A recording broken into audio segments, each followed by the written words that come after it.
توہین مذہب کرنے والے قادیانی کو تھانہ شرق پور کے حوالات کے اندر جا کر قتل کرنے والا غازی سلیم رہا ہو گیا۔ شرق پور کے نواحی گاؤں بھولے وال میں توہین مذہب کے الزام میں تھانہ شرق پور کے حوالات میں بند ایک قادیانی کو حوالات میں قتل کرنے والا موضوع احسن کا رہائشی غازی سلیم گزشتہ شب شیخو پورہ جیل سے رہا ہو کر اپنے گھر پہنچ گیا۔ غازی سلیم کو جیل میں قرآن حفظ کرنے، قرآن سکھانے اور امامت کروانے کی وجہ سے قید میں کمی کے بعد رہا کر دیا گیا۔ شرق پور نیوز کی جانب سے رہائی کی مبارکباد دی گئی۔ تصویر میں پیش کی گئی احمدیہ خبر، اس کے ساتھ جڑا ہوا بیانیہ ہمارے معاشرے کی ایک نہایت حساس اور پیچیدہ مسئلے کی طرف اشارہ کرتا ہے۔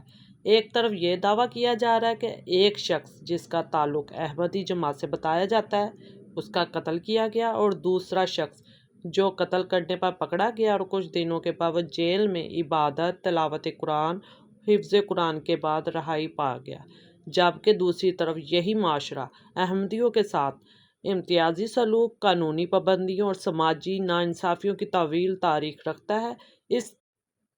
اس تضاد کو نظر انداز کرنا ناممکن نہیں، کیونکہ یہ نہ صرف ہمارے قانونی نظام بلکہ ہمارے اخلاقی مذہبی رویوں پر بھی سوالیہ نشان کھڑا کرتا ہے۔ اگر ہم تصویر میں بیان کیے گئے واقعوں کو سامنے رکھیں تو اس میں ایک جذباتی پہلو واضح ہے۔ ایک قیدی جس نے جیل میں وقت گزارا، عبادت کی، قرآن سیکھا اور پھر رہائی پا گیا، یہ ایک انسانی کہانی کے طور پر پیش کی گئی ہے جس میں اصلاح، توبہ اور روحانی ترقی کا پہلو نمایاں کیا گیا ہے۔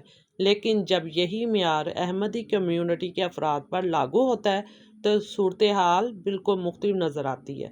یہاں سوال یہ پیدا ہوتا ہے، کیا ہمارے معاشرے میں انصاف اور رحم کے اصول سب کے لیے برابر ہیں یا نہیں؟ قرآن مجید کی تعلیمات ہمیں عدل، انصاف اور انسانیت کا درس دیتی ہے۔ اللہ تعالیٰ فرماتا ہے، اے ایمان والو، انصاف پر مضبوطی سے قائم رہو، اللہ کے لیے گواہی دیتے ہوئے، اور خواہ وہ تمہارے اپنے خلاف ہی کیوں نہ ہو۔ النساء 135۔ اس آیت میں واضح طور پر کہا گیا ہے کہ انصاف کسی تعصب یا گروہی وابستگی کے تحت نہیں ہونا چاہیے۔ اگر ایک فرد کو اس کے جرم کے مطابق سزا دی جاتی ہے تو یہی اصول ہر دوسرے فرد پر بھی لاگو ہونا چاہیے، چاہے اس کا تعلق کسی بھی مسلک یا فرقے سے کیوں نہ ہو۔ اسی طرح ایک اور مقام پر اللہ تعالیٰ فرماتا ہے، کسی قوم کی دشمنی تمہیں اس بات پر آمادہ نہ کرے کہ تم انصاف نہ کرو، انصاف کرو، یہی تقویٰ کے زیادہ قریب ہے۔ المائدہ 8۔ یہ آیت اس بات کو مزید واضح کرتی ہے کہ حتیٰ کہ اگر کسی گروہ کے ساتھ اختلاف یا ناراضگی بھی ہو، تب بھی انصاف کے تقاضوں کو نظر انداز نہیں کیا جا سکتا۔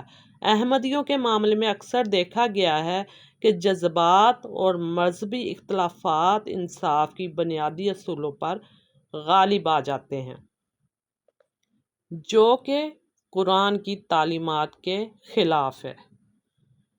حدیث نبوی صلی اللہ علیہ وآلہ وسلم میں بھی عدل اور مساوات پر بہت زور دیا گیا ہے۔ نبی کریم صلی اللہ علیہ وآلہ وسلم نے فرمایا، لوگوں پر رحم کرو، تم پر رحم کیا جائے۔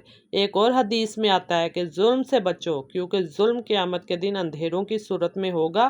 اور یہ تعلیمات ہمیں یہ یاد دلاتی ہے کہ کسی بھی انسان کے ساتھ ناانصافی، چاہے وہ کسی بھی مذہب یا مسلک سے تعلق رکھتا ہو، اللہ کے نزدیک قابل مواخذہ ہے۔ اس لیے ہمیں یہ چیز کو سمجھ لینا چاہیے۔ احمدی کمیونٹی کے حوالے سے پاکستان میں جو قانونی اور سماجی صورتحال وہ ایک الگ بحث کا موضوع ہے، لیکن اس میں کوئی شک نہیں ہے کہ انہیں بہت سے بنیادی حقوق سے محروم رکھا جاتا ہے۔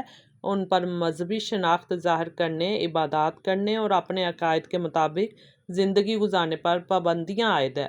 اگر ایک احمدی قرآن پڑھتا ہے یا سکھاتا ہے تو اسے قانونی کارروائی کا سامنا کرنا پڑتا ہے، جبکہ دوسری طرف اگر کسی احمدی کے خلاف تشدد یا قتل کا واقعہ پیش آئے تو اکثر انصاف کا عمل سست یا غیر مؤثر نظر آتا ہے۔ یہی وہ تضاد ہے جسے عام زبان میں دوہرا معیار کہا جاتا ہے۔ تصویر میں پیش کیے گئے واقعوں کو اگر اس تناظر میں دیکھا جائے تو سوال اور بھی اہم ہو جاتا ہے۔ اگر ایک شخص جیل میں رہ کر قرآن سیکھنے، عبادت کرنے کی بنیاد پر ایک مثبت مثال کے طور پر پیش کیا جا سکتا ہے تو پھر یہی اصول ہر اس فرد کے لیے کیوں نہیں اپنایا جاتا جو قرآن سے وابستگی رکھتا ہے؟ مبارک ثانی کیس میں ایک احمدی کو قرآن پڑھنے اور پڑھانے پر سزا دی گئی۔ کیا قرآن صرف ایک مخصوص گروہ کے لیے ہے یا پوری انسانیت کے لیے ہدایت کا ذریعہ ہے؟ یہ بھی ایک سوال ضرور پیدا ہوتا ہے جس پر ہمیں لازمی سوچنا چاہیے۔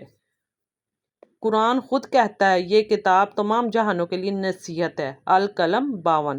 اس میں کہیں یہ شرط نہیں لگائی گئی کون اسے پڑھ سکتا ہے اور کون نہیں۔ اگر کوئی شخص اخلاص کے ساتھ قرآن سیکھنا چاہتا ہے تو اسے روکنا نہ صرف غیر اخلاقی ہے بلکہ دینی تعلیمات کے بھی خلاف ہے۔ احمدیوں کے معاملے میں یہی بنیادی سوال اٹھتا ہے کہ کیا انہیں قرآن پڑھنے اور سیکھنے کا حق حاصل ہے یا نہیں؟ اگر جواب ہاں میں ہے تو پھر ان کے خلاف کارروائی کیوں؟ اور اگر جواب نفی میں دیا جاتا ہے تو اس کی شرعی بنیاد کیا ہے؟ یہاں ہمیں یہ بھی سمجھنا ہوگا قانون اور انصاف کا بنیادی مقصد معاشرے میں امن، تحفظ اور مساوات کو یقینی بنانا ہوتا ہے۔ اگر قانون خود امتیازی ہو جائے یا اس کا اطلاق غیر مساوی طریقے سے کیا جائے تو وہ اپنے مقصد سے ہٹ جاتا ہے۔ احمدیوں کے ساتھ ہونے والا سلوک اسی مسئلے کی ایک مثال ہے جہاں قانون کا استعمال بعض اوقات انصاف کی بجائے تعصب کو تقویت دیتا ہوا محسوس ہوتا ہوا نظر آتا ہے۔ ایک مہذب اور اسلامی معاشرے کی پہچان یہ ہونی چاہیے کہ وہ اپنے کمزور طبقات کے حقوق کا تحفظ کرے۔ نبی کریم صلی اللہ علیہ وسلم کی سیرت ہمیں یہی سبق دیتی ہے کہ آپ صلی اللہ علیہ وآلہ وسلم نے ہمیشہ مظلوم کا ساتھ دیا، چاہے وہ کسی بھی پس منظر سے تعلق رکھتا ہو۔ مدینے کے معاشرے میں مختلف مذاہب اور قبائل کے لوگ ایک ساتھ رہتے تھے اور ان سب کے حقوق کا تحفظ کیا جاتا تھا۔ اگر ہم واقعی اسوہ حسنہ کی پیروی کرنا چاہتے تو ہمیں بھی اسی اصول کو اپنانا ہوگا۔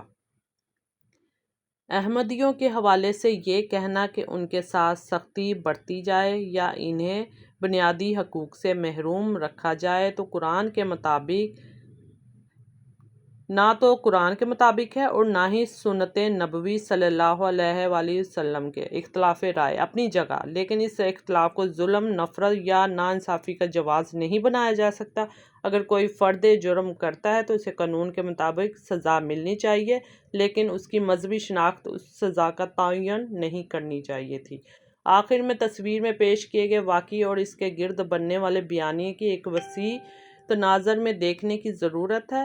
یہ صرف ایک شخص کی کہانی نہیں بلکہ ہمارے معاشرے کے اجتماعی رویے کی عکاسی ہے۔ ہمیں یہ فیصلہ کرنا ہوگا کہ ہم انصاف، رحم اور مساوات کے اصولوں پر مبنی معاشرہ بنانا چاہتے ہیں یا تعصب، امتیاز یا دوہرے معیار پر قائم نظام کو جاری رکھنا چاہتے ہیں۔